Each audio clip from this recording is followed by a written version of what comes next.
The Bronco Sport's been a hit for Ford since it was released a couple years ago, and it's pretty easy to see why. It's got great styling, good capability on-road and off-road, it's got great power underneath the hood, decent towing capacity, but people just seem to be in love with this vehicle. It's not quite as off-road capable as its big brother, the full-size Bronco, but when you look at something like the Badlands Bronco Sport, it is a pretty good contender, especially if you're just going occasional trail riding and things like that. But in this video, you're going to learn everything you need to know about the Bronco Sport. If you're looking for some tech-specific walkthroughs, you can find those down in the description. So if you want to know how to use the steering wheel buttons, the cluster screen, go through the Sync 3 media screen, you'll find those walkthroughs down in the description. There are some subtle differences between the 2023 and the 2024 model. Some differences in colors, but the base trim level is no longer available. On top of that, the Heritage Limited is no longer available. And Ford introduced a new funky one called the freewheeling trim, which is just very 70s-esque throwback. So if you're looking for some different style, that is available. I'm still waiting for the OJ edition, which I just don't think will ever come. And then there are all sorts of accessories that you can get. So if you wanted to do something like a tent over top and awning, that is available as an option. You're still going to find the fender flares available from the factory. Two different options still. So it's either going to be this black groove texture, or there's one that's body colored. That just pops the fenders out a little bit more, just to give it a little bit more of an aggressive look. And it's a rarity too. I think I've maybe only seen 3 or 4 Bronco Sports with those flares. So if you're looking for something a bit different, that is available. As always, you're going to find either 17s or 18-inch wheels inside of the Bronco Sport with varying styles depending on the trim level of the vehicle that you're in. You're also going to find the Bronco Sport with Ford's intelligent 4x4 system, so there's no front-wheel drive option available. Then there are a series of selectable GOAT modes, so go over any terrain, so you can lock it out to do different things, like it'll play with traction, stability control, useful for off-road, slippery conditions, and things like that. There are a few elements of the Badlands that make it different than the rest of the Bronco Sport lineup. There's off-road tuned suspension, you're going to get front bash plates, there's also a front-facing camera, so a trail camera, which is useful because if you're going off-road, you can shoot that camera in front of you to figure out what's going on around you. Across the entire Bronco Sport lineup, you're going to find LED headlamps, there are fogs down below, a few tow hooks in the front, and then that beautiful Bronco lettering right in the grille. Underneath the hood of the Bronco Sport, there are still 2 different engine choices that are available. So inside of the Big Bend, the Outer Banks, the Heritage, and then the freewheeling, you're looking at a 1.5-liter turbocharged engine. It's respectable, 181 horsepower and 190 pound-feet of torque. It puts it neck and neck with a lot of other vehicles in this class, in this size. But when you get into the Badlands version of the Bronco Sport, you've got this 2-liter turbocharged engine. Pushes out 250 horsepower and 277 pound-feet of torque. It's honestly just a night and day difference, the amount of power and the performance that you get with the 2-liter. So if power is your thing, you definitely want to look at the Badlands because this engine is only available in the Badlands trim level of the vehicle. The 1.5-liter engine still is a good choice, but I just love power, so the performance you're going to get out of the 2-liter it's just a complete night and day difference. Regardless of which vehicle you end up going with, I just recommend make sure you maintain it, regular oil changes, regularly scheduled maintenance to protect the manufacturer's warranty. In the Ford world, you're looking at a basic warranty of 3-year 36,000 mile or 60,000 K, and then a 5-year 60,000 mile or 100,000 kilometers, which is pretty respectable. Filling up fuel inside of the Bronco Sport is just along the driver's side. It's an unlocked cover with the capless system. It doesn't matter if you're in the 1.5 turbo or the 2-liter. Minimum manufacturer's recommendation is just regular 87 octane. So regular gas is all you technically need to use. But the horsepower and torque specs are all achieved using a premium fuel. So do you need to use it? No, but if you love performance, you ideally want to use a 91 or a 93 octane. I know gas prices are crazy right now. We're sitting at $1.60 a liter right now, so they are pricey. If you have it in the budget, try it. But like I said, you can just use regular 87, and you're still going to get pretty good performance out of this thing. Some versions of the Bronco Sport are going to have the reverse sensing system, just depending on the trim level of the vehicle that you're in. And then this one has the available tow package, so you've got the 4-pin provisions there, and then your receiver. Towing inside the Bronco Sport, it's going to be 2,000 pound towing inside of the 1.5 turbo, and then 2,200 pounds inside of the 2-liter turbocharged engine. Towards the back end here, you've got either the glass or a release for the door. So if you hit the glass, that's going to pop this open. Very nice. There's a little highlight along the very top there. And then you've also got the option of opening up the door itself. It's only going to be a manual liftgate inside of the Bronco Sport, but this is good. Off to the left side, there's some clips there, and that's going to be for a shelving unit that's available. You've got a button there in order to turn on your puddle lights. So very useful later on at night, and these things are adjustable. There's one on the passenger and on the driver's side there. Along the right-hand side, little bottle opener. The inside there's a 12-volt power point. It's also a traditional wall outlet, so a 400-watt power point back there. And there's also a light. Now this is the regular rubberized liner that you're going to find inside of the vehicle. Getting underneath, there's a white spigot if you ever need to fill up using a jerry can. Tiny little bit of storage there. And then the full-size spare tire. So some versions of the Bronco Sport will have the full-size spare, whereas it's optional in others. You could change the tire yourself, but being a Ford owner, you've got access to Ford roadside assistance. And that's good for the same length as the powertrain warranty. And it covers things like fuel delivery, winching services, tire changes, and things like that. So you can do it yourself, or you could have somebody do it for you. Your call. And folding down the second row seats straightforward. So from the back here, right over top, can push and drop. Now, obviously, if you need to fold down the second row seat and you don't need to go inside the trunk to do it, all you're going to do, along the top there, just push, and you're set to go. The cargo measurements are based off of where the trunk would close, right to the back of the armrest. So you're going to gain or lose a little bit of space, just depending on how far back or forward the first row seats are. Side view mirrors feature the blind spot monitoring system. So if somebody's in your blind spot, that's going to highlight orange to let you know.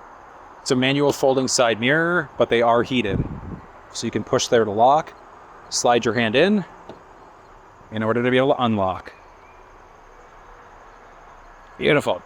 But along the door, there's this nice highlight that follows through. That goes all the way through. On the inside there too, which looks nice. But one thing that was introduced last year for the 2023 model is driver's seat memory. It's available in some trim levels of the vehicle. So you could set your driver's seat up the way that you want to, set up your side view mirror, and then you're going to press and hold either 1, 2, or 3 for it to remember your own personal profile. You've got your basic side view mirror controls, window control, a little bit of storage, and then this one is the upgraded Beano sound system, which sounds great. I'll let you listen to that one in a minute. You've got the trunk release. Figure out what's going on with your running lamps, turn fogs on or off, and then increase or decrease the brightness of the cluster screen. The seats inside of the Bronco Sport are comfortable. And there's a boatload of space here too. Like with my seat as far down as it's gonna go, I've got 3.5, almost 4 inches of headspace. Pretty solid. One thing you're not gonna find though, ventilated first row seats. So it's just not available in actually quite a few different Ford models. Like the Escape, the Maverick, the Bronco Sport, don't have that available as an option whatsoever. Still, the seat is really nice, and at least having the heated option, really, really good in wintertime. Oh, look at that start up. Ah, nice and simple. It's good. Steering wheel is just very Ford-esque. It's good. Bucking Bronco right in the very middle. And then this one, because it's the Badlands, it's pretty much as loaded as it's going to get because it's got all the added packages there. But you've got the adaptive cruise control system, volume rockers, a series of options of going through the cluster screen, and then answer or hang up on a phone call, skip stations. There's a voice command prompt as well. There's tons of different options that are available inside of this thing. But if you want to walk through, like you want to know how to use the cluster screen, the steering wheel buttons, or the Sync 3 media screen, you'll find those walkthroughs down in the description of this video. There's a lane keeping system, so just general safety. So it's going to nudge you back into your lane. It's very different from the lane centering. So it's not self-driving with the lane centering, but it gets very, very close. There are paddle shifters inside of this thing, so plus and minus. So big benefit there is that if you wanted to, you could give yourself a little bit of a speed boost if you need to, or just rely on engine braking as you go. Beautiful. I love the highlights. That little metallic highlights there, the bronze one, follows all the way through the dash, right across the top there, down and around. It's beautiful. Love it. They're going to be push button start across the entire Bronco Sport lineup. And then this is the Sync 3 media screen. So there are two different options for the screen. So it's either going to be with or without factory navigation. What do you mean the factory nav in this thing is good. Pinch to zoom capabilities. Love it. Now, whether or not you get factory navigation, it's not a big deal because this thing does support wired Android Auto and Apple CarPlay. So there's no wireless connection capability inside of this. But you can use Google Maps, Apple Maps, or Waze right through the screen. It's good. Add in phones, there's navigation, tons of different settings and things like that that are available. Got Android Auto, Apple CarPlay, all that fun stuff. Audio is pretty good inside of this. So there are a few different audio systems. So this one is the 10-speaker Bang & Olufsen. So two different systems available, but there are tons of different sources. So you've got AM, FM, Sirius XM, and Bluetooth. There's also support for USB. So if you had a USB stick with MP3s on it, you're just gonna plug yourself in. These things down here, they're both data transfer ports. So you could use it for data connections for the USB-C or the USB Type A. But there's USB audio now. Now, before this plays, there's one thing that I recommend doing. Going into your settings, hop into your sound settings, drop the treble by 2, crank the bass by 3. That's gonna give you really good audio inside of this thing. And this is just coming right out of this microphone itself. There's no processing done whatsoever. It's gonna be a good day. Wake up. Today's gonna be a good day. Wake up. Today's gonna be a good day. Wake up. Today's gonna be a good day. That was at half volume. The audio inside of this thing, especially when you get into this 10-speaker system, is incredible. And it's just because it's a tighter cabin, so the audio just is such a more immersive audio experience instead. You've got a volume rocker, tuning rocker, and this one, because it's the Badlands, look at that, front-facing camera. It's very useful if you're going to be going off-road. It's a tiny little storage tray. And then you're either going to have single or dual zone climate control depending on the model of the vehicle that you're in. Basic climate settings. You've also got heated first row seats as an option and a heated steering wheel. And the heated steering wheel all the way around. Ah, yeah. There's the option for a wireless charge pad. I mentioned the two USB-C power point, or two USB power points. So there's a USB-C, USB Type A, and then a 12-volt power point there. Down the center stack, you've got just a rotary dial shifter, so park, reverse, straightforward, reverse sensing system. You can see the lines there. There's neutral and then drive, and then you've also got a manual mode. So with the manual mode, just slightly better control for the paddle shifters there, but you can use the paddle shifters regardless if you're just in regular drive. There's an electronic parking brake, auto hold setting, which is useful because if you're in drive, take your foot off the brake, the car's not moving. I was like, please don't move, please don't move. But from there, series of other ones. So this one is going to be your trail control. There's also a lock, so four-wheel drive lock, traction control, and then there's also a rear lock there too. Series of selectable goat modes, so go over any terrain mode.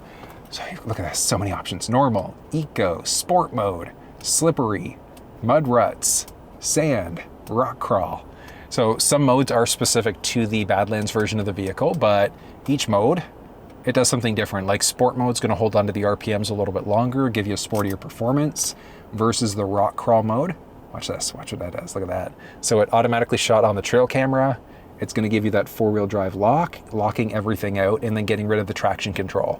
So like I said, if you are planning on taking your Bronco Sport off-road, you definitely wanna go for the Badlands because of that additional mode there. The armrest in this thing is non-locking, and there are a few USB power points. So another USB, USB Type-C. It's like a little texturized material that follows all the way throughout the dash. Nice little glove box. Auto-dimming rear view mirror is standard pretty much across the board. And then there's controls for your cabin lights. And this has the optional sunroof. It's a single button press. Opens up the shade, look at that. Beautiful. And then you can either vent or